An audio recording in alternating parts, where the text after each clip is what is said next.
here with ET Now. This is India Development Debate, and this is a special edition of the India Development Debate, as we've got two debates lined up for you the next hour. I'm Sandeep Gurumurthy, and with me is my colleague Supriya Srinath. We're broadcasting live from our news center in New Delhi. There's fear in the sky. At least 65 flights were grounded today as aviation regulator DGCA cracked the whip on budget carriers IndiGo and GoAir for operating aircraft fitted with faulty engines. Not just that, the passengers of the GoAir flight from Leh to Delhi had a proverbial escape when the pilot lost control of the aircraft and was forced to go in for an emergency landing. In fact, there's chaos at all major airports across the country as en-masse flight cancellations have left thousands of air travelers high and dry. The aviation regulator, which is the receiving end for lax surveillance, has finally woken up now. It had ordered immediate grounding of all Airbus A320 Neos fitted with Pratt and Whitney engines after an Ahmedabad-bound IndiGo plane developed a snag yesterday. Indeed. Now, the government is talking tough right now. Suresh Prabhu, who took over as the aviation minister just yesterday, said that the focus is now on restoring normalcy, although there will be no compromise on air safety norms. The IndiGo scare and the kind of panic that has gripped the domestic aviation industry does raise some very serious questions. Are low-cost carriers playing with passenger safety? Is the regulator actually equipped to handle the complex and fast-changing safety requirements in aviation? The sudden fear of flying and its impact on the aviation industry as a whole is a huge topic of discussion right here on the India Development Debate this evening, and joining us on the show is a special guest. So I'd like to welcome the Minister of State for Civil Aviation and the one man who's going to answer questions that are plaguing everybody's mind here in India. Whether you are flying or taking that flight tonight or not, you will be plagued with some doubts. And who better than Mr. Sinha to answer some of those very relevant questions. Thank you very much, Mr. Sinha. Always appreciate you taking time out and clarifying the situation, really. I have a question to ask of you absolutely directly, because this is the India Development Debate Direct. Why did it take 3 instances of engine failure for the regulator to ground this aircraft? There are some who out there believe that the DGCA's action comes a little too late. I think that's a completely wrong interpretation of the situation, Supriya. Let's be very clear about what has been happening. We have over 1,000 jet engines in operation right now in India. Out of the 1,000 jet engines, 70 are Neo engines. 70 are Neo engines. Those Neo engines in the past have had some issues, but those have been issues that have been generally well addressed. They have been fixed. We're keeping most of those engines under close watch, but they have generally been progressing well. Now, after the serial number 450, 17 new engines came to India. Those 17 engines out of this entire set of 1,000 engines have this particular engine shutdown problem that we have noticed. This is a different set of issues from the issues that have occurred in the past from the other 70 engines that I just mentioned to you. This is a different set of issues.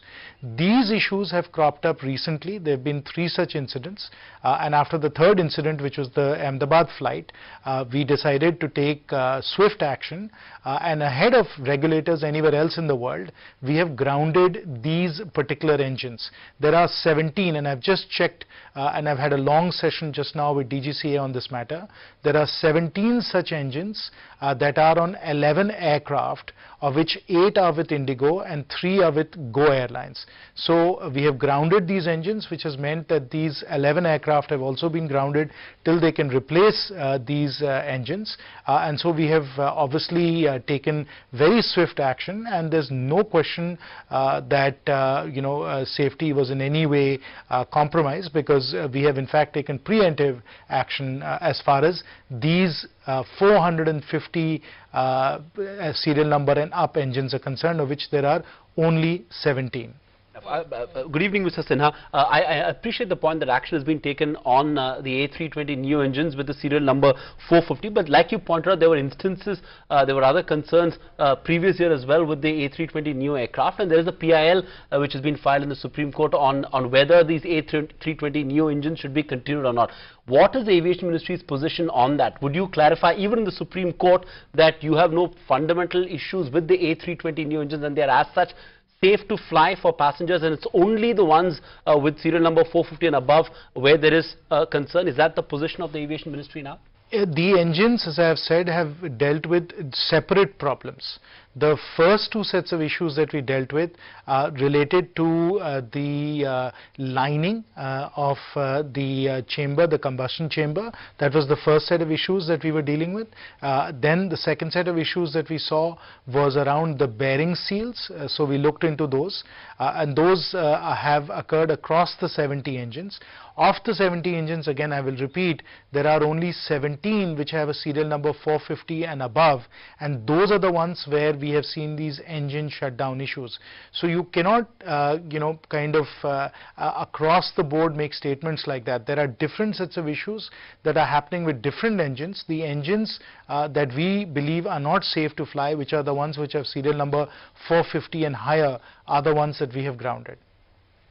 That's a very, very relevant clarification that you've given here, sir. But Mr. Sinha, is there any word just on the engine makers like Pratt and Whitney to fix this issue? We're given to understand that the airlines are in touch, but what has the government heard from the engine maker just yet? How long will it take for the issue to be fixed? No, we have, yeah. No, obviously we are in continuous discussions with the engine manufacturers, with Airbus in this particular case, and with the airlines. These discussions, and I myself have had many rounds of discussions with all of these stakeholders. As I've said, there are different issues that we've been addressing in different ways, and we have to differentiate and understand that very clearly. So we've been working on all of those issues. We've been also collaborating very closely with regulators around the world, EASA in Europe and the FAA in the US.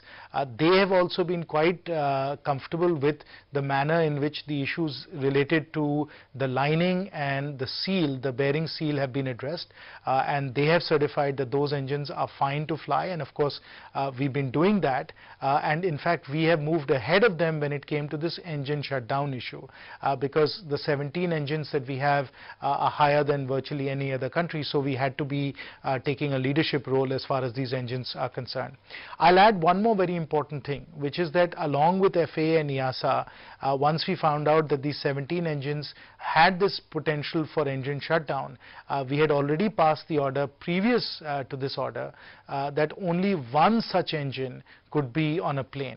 Only one such engine could be on a plane. We effectively de-paired them, and that meant that we had an engine that is working perfectly fine, as well as an engine which potentially could have problems, and that's how we were monitoring the situation. When we found that these 17 engines were continuing to show problems because of the engine shutdown, we grounded all of them. So we had already taken action prior to the shutdown, where we had de-paired them so that we had a proper engine that had no problem, which was 450 and below, and then we had the 450 and above engine that we had paired together. So that de-pairing had already happened.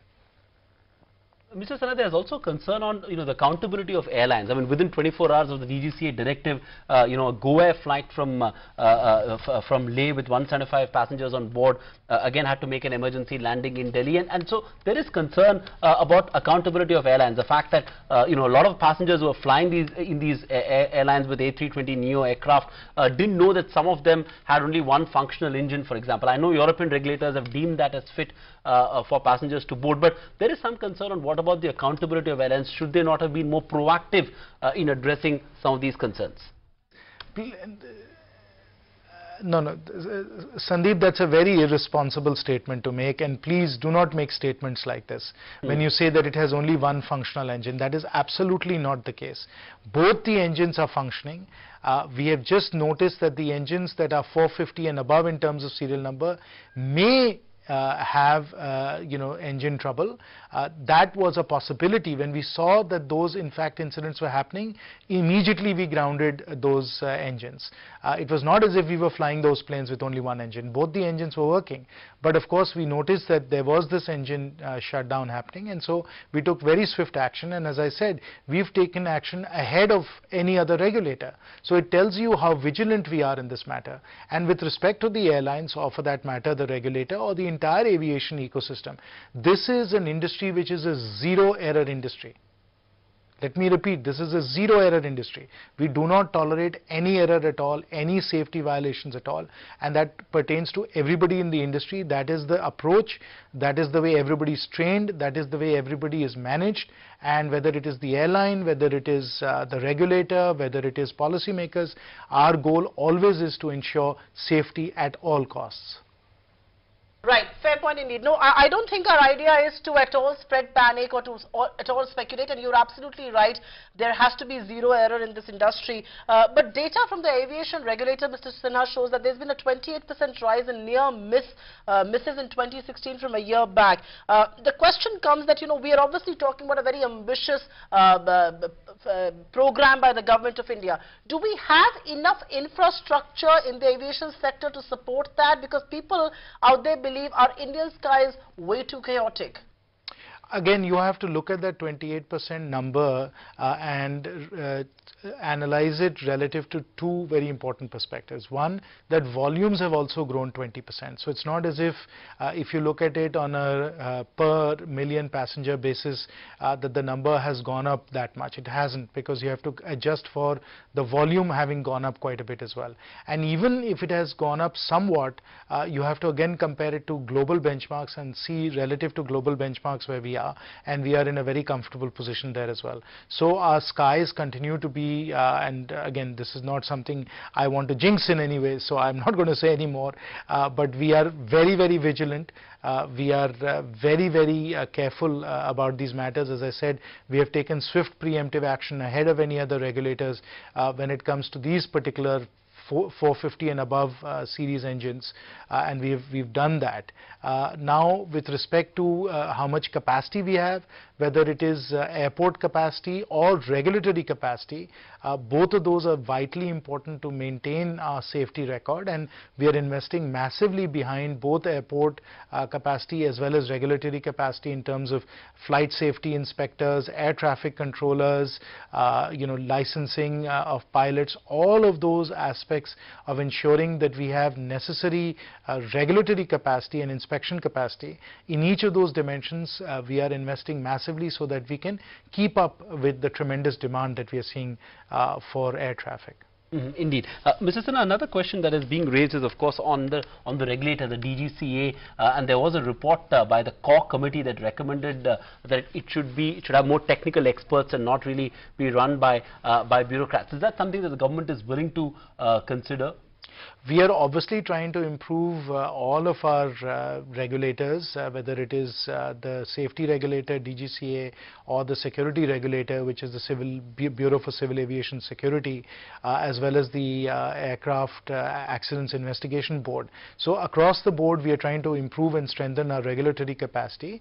And of course, that has to be done by people who are technical experts, people who are very experienced, who know what they're doing. And so we have experts, of course, across the board, and as far as the bureaucrats are concerned, DGCA is staffed primarily with technical experts, people who've been in the aviation sector their whole lives.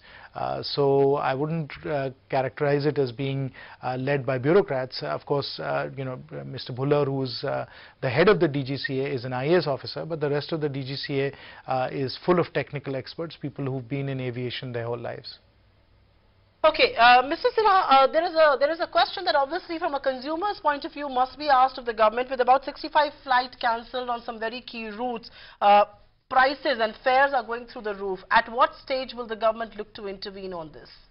Prices will settle down very quickly, because I think the route on which there's been a bit of a spike in the last day or so is Delhi-Mumbai, which of course, as you know, is one of the city pairs with the most capacity in the world, not just in India but in the world. It's one of the most heavily trafficked routes in the world right now. So this will settle down very quickly because we have plenty of capacity. Of course, the 11 aircraft that have been grounded right now because they can't use these particular engines are also looking to see whether they can get other engines that can be fitted on so that these planes can be back up in the sky. And of course, there are more planes coming every week because the other airlines are adding aircraft with engines from the other engine manufacturers that don't have these issues. So there's continuous capacity coming into the system as well, and so prices will I'm sure settle down very quickly.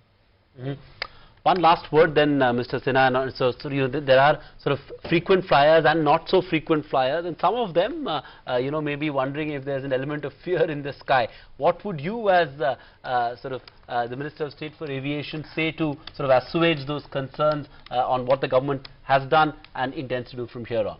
You know, Sandeep, I'm a very frequent flyer, and I have been for decades now. And of course, I've been flying, virtually every week, 2 or 3 times for all these many years. And I must tell you that flying is among, if not the safest mode of transportation, if you look at the safety record. So nobody need fear, particularly today's airplanes, of course, are very, very safe.